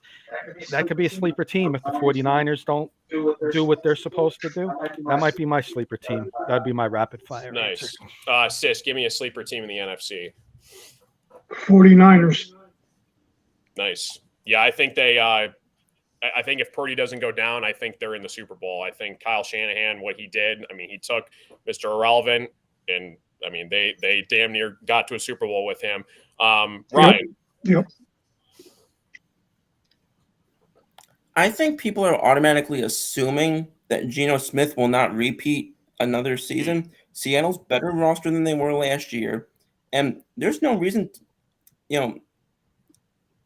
there was no reason to believe that Geno Smith would have the year that he did, and he did. So counting him out, I think, is a little bit presumptuous. I think the Seattle Seahawks could be the NFC sleeper this year. I like it. Yeah, they got a really nice offense. Jackson Smith and Jigba, my boy Kenneth Walker. I think the Seahawks for sure are being slept on. Keith, you got a team in the NFC for me? Boy, I'm gonna sound like we're skipping the record here. Adding Zach Charbonnet, Devin Witherspoon, Seattle Seahawks with what they did last year. I still look, obviously the Arizona Cardinals are weak. The Rams, you are basically relying on 3 guys, in my opinion, and Goff and Kupp and Aaron Donald. There's not a whole lot of depth to that roster. They lost Jalen Ramsey just as an example.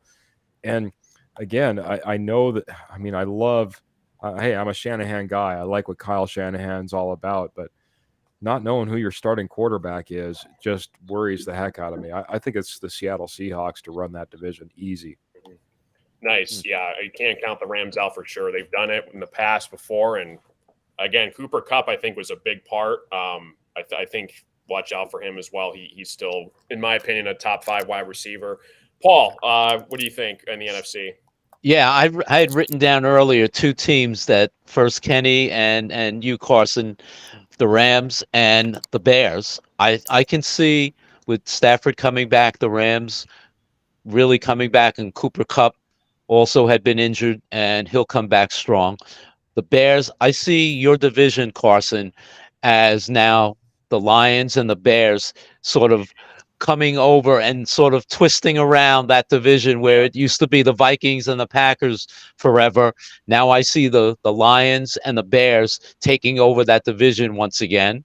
And I can see the Bears. Justin Fields has, like you just mentioned, DJ Moore. They've gotten some other weapons for him. And I can see the Bears now in his third year really becoming the kind of player that they expected him to be. So the Bears would be my sleeper team. Nice. Yeah, I think the Bears are going to compete with us in the NFC North as well. A lot of people say the Vikings are going to kind of do what they're doing, but I think they're kind of slowly on the downtrend. We'll see how much Kirk Cousins has left in him. If they want to move on from the future in a couple of years, and I think Bears and Lions, that'll be a battle. So yeah, I think that's Kenny. Did you go? Did I ask you your sleeper team? Yeah, I did. I gave you. Oh yeah, you did. Rams. Yeah, that's my thoughts on NFC. Great job, guys, and Kenny, if you want to cover AFC. Yeah, I know you said you got to get going. Yeah, Carson, I'm if you chilling. want. You can do It'll AFC. be about 5 minutes. I'm going to say 5 minutes. Yeah, We're going to do this quick. You're good. All right, awesome. So yeah, like Carson did the NFC, guys. I'm going to do the AFC. A lot of strong teams in the AFC. So when you look for sleepers, I look for them a little differently. A lot of people got hype on the Jets. So are they a sleeper to me? No, because everybody's liking the Jets this year. So I'm looking at teams that, one, missed the playoffs last year and have a chance to either make the playoffs or get maybe even close to the playoffs. First one, I'm going to throw Keats Broncos in there. A lot of hype. Sean Payton, Russell Wilson going to have a bounce back year. If they do, if Sean Payton's that top 3 head coach that he's supposed to be, if your defense, like all the Bronco fans are talking about, Bronco Nation, Russell Wilson turns back to be that quarterback, and you got your offense. See what happens. You make some noise. Could be a sleeper team for a wild card. Maybe maybe a little run in the wild card. My second team, not too many people are mentioning this team, so they're definitely a sleeper. Cleveland Browns. Deshaun Watson back, second year now. You got Nick Chubb, Amari Cooper. You got Myles Garrett there on defense. Black and blue division. A lot of cold weather games there in winter. I could see the Browns being a sleeper team. And my third one is going to surprise a lot of people, and I'll explain why they're a sleeper team. Again, I said, don't know if they're going to make the playoffs, but if the Jaguars were to fail, Trevor Lawrence, something crazy goes down, Trevor Lawrence gets hurt.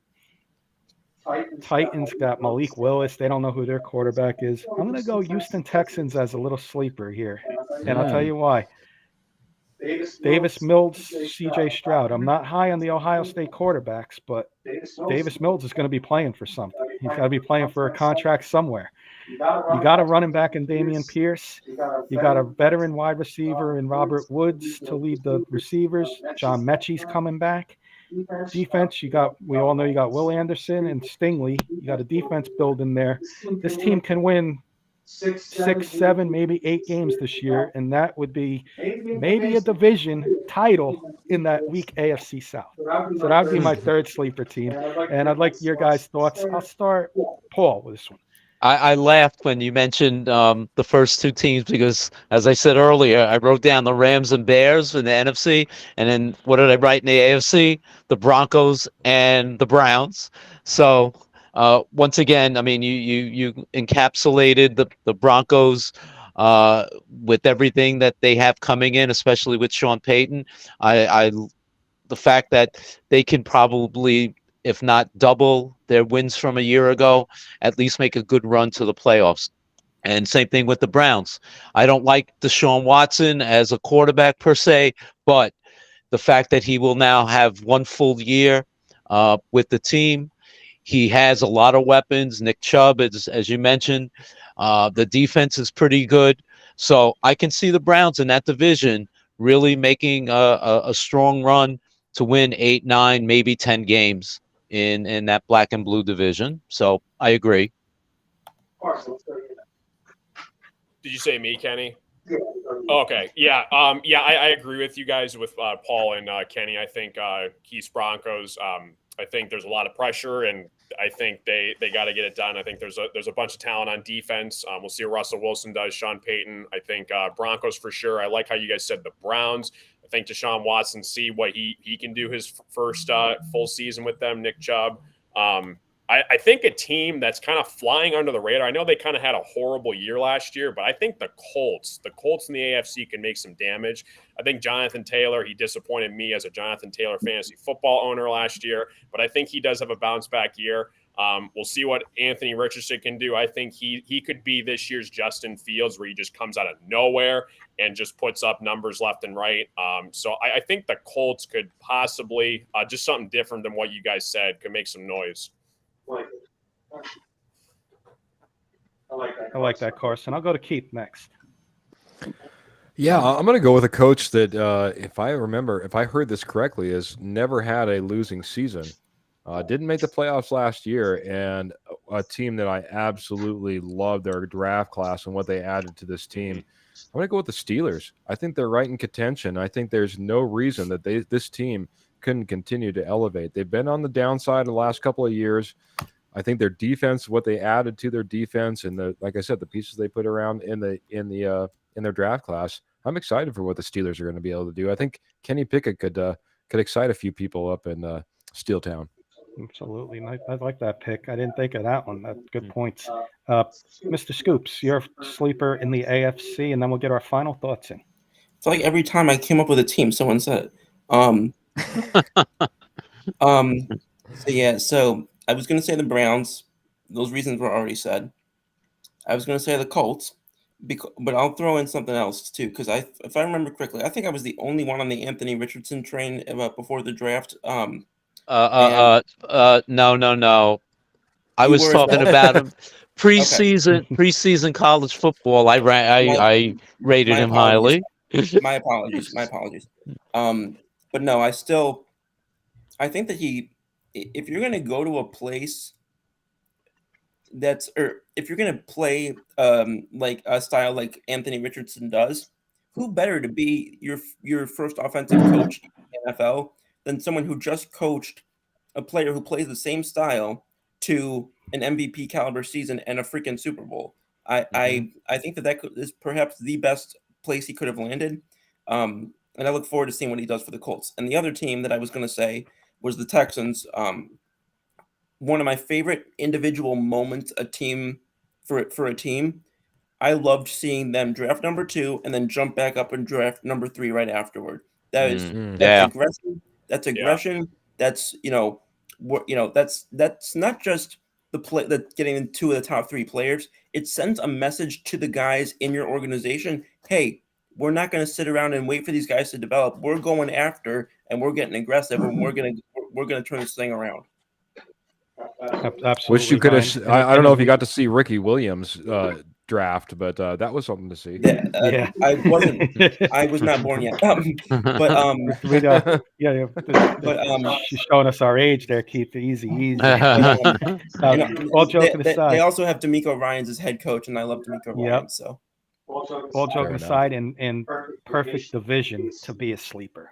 With if they're not in the AFC East, they're not in the AFC North, they're in the South with 3 teams that they can leapfrog. Sis, real quick, an AFC sleeper, then we'll do final thoughts. I'm surprised with all this football knowledge on this panel. Excuse me. The Dolphins are loaded on both sides of the ball. Yep. Oh, it's going, sis. I didn't think of them as they are a sleeper, and I didn't think of them as a sleeper, but thinking of it now, yeah, they're loaded. That is a sleeper because that's a good move.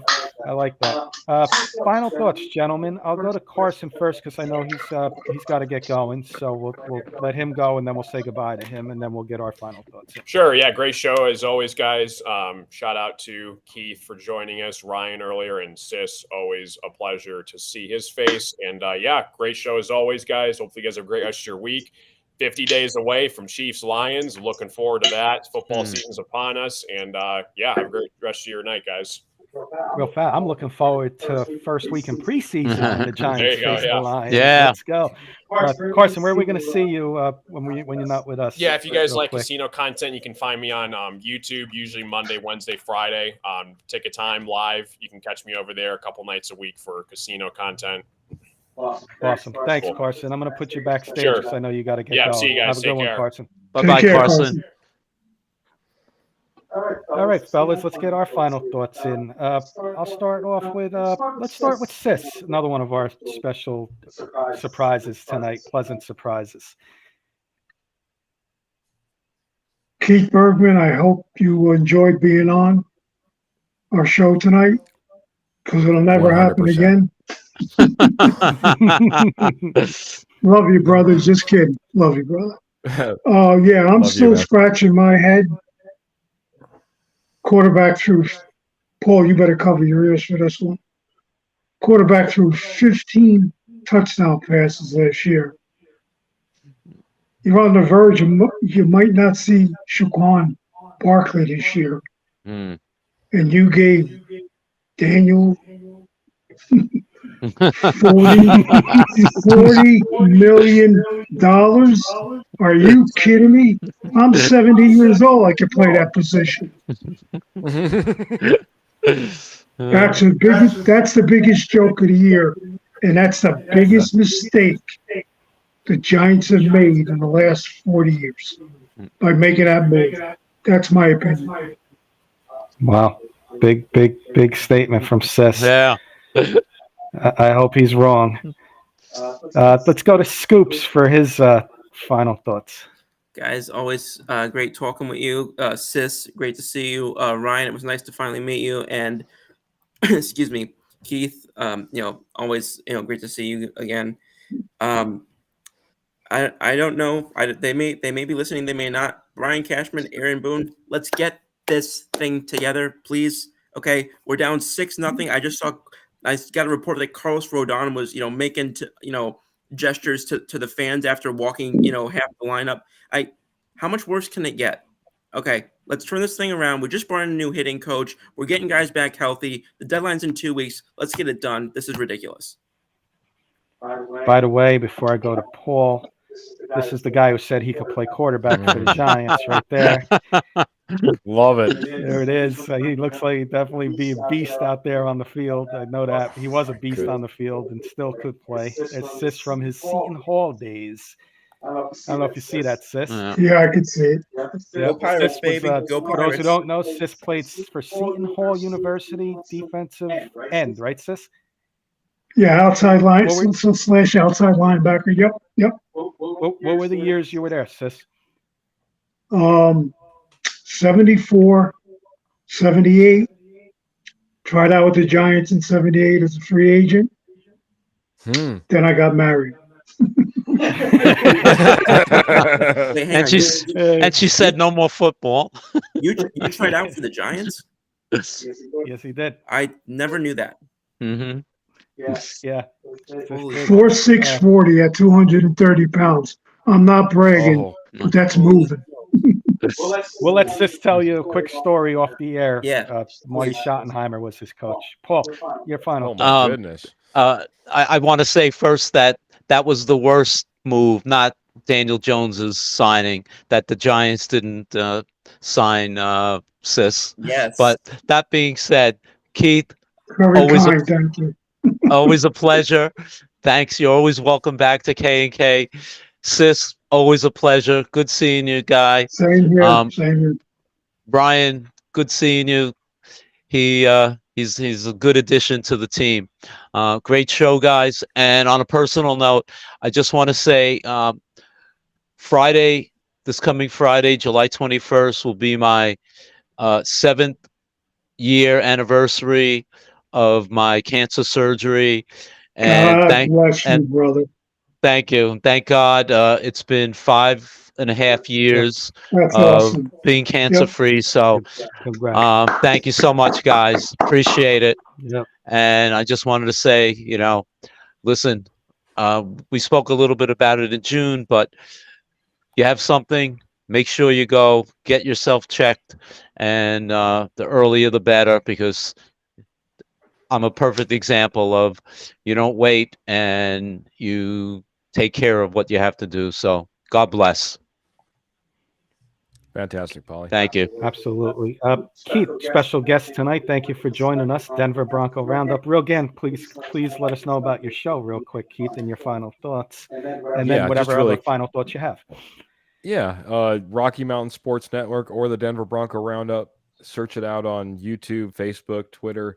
We're on every Tuesday night, 7 o'clock Mountain Standard Time, all Denver Broncos football. But, my thoughts have got to be absolutely towards you guys. You guys have been fantastic. You've been a great partner with me. We've had you guys on our show. I've been on your show. You guys do absolutely fantastic work. And I watch you guys not only because I love you guys, but man, you guys just put out fantastic content. And I'll be honest, I steal tidbits every single week. So thank you guys so much. And thank you for on here. The K&K Sports Show, you guys, you're like cousins to me, all the way across on the other side of the coast. But man, I appreciate you guys a ton. Love you guys a ton. Thank you so much. Same here. We love Same you. here. About you, Keith. We love to comment on your shows, be part of your shows, and also joke around with your shows with our little Alexander Madison joke with there. But that being said, one guy missing tonight was Mr. Valenti, and I found out where he is tonight. He's actually at a dinner with Dak Prescott. Oh And he's my hanging out with his boy God. Dak Prescott. That's where Mr. Valenti is Oh, tonight. that's the great. show that he was at. He just sent that picture to me. So I hope he's having a good time there with Dak and Jenny Hoops, and we'll see him next week. That being said, I want to thank Keith and Ryan for joining us tonight. Ryan, our intern earlier for baseball, Keith, football, plenty of knowledge. Love always having you on, Keith. Audience out there, Jody, Leprechaun, a bunch of other people, Eddie Murphy, everybody who I'm not purposely missing. I know there were a bunch of other people Don't forget Dutchie. Don't forget Dutchie. Dutchie out there, Mr. Alexander Madison's biggest fan himself. Thank you all. The show would not be what it is without all of you. I appreciate you all. We appreciate you all, I should Good say. seeing you, Scoops. Thank you. And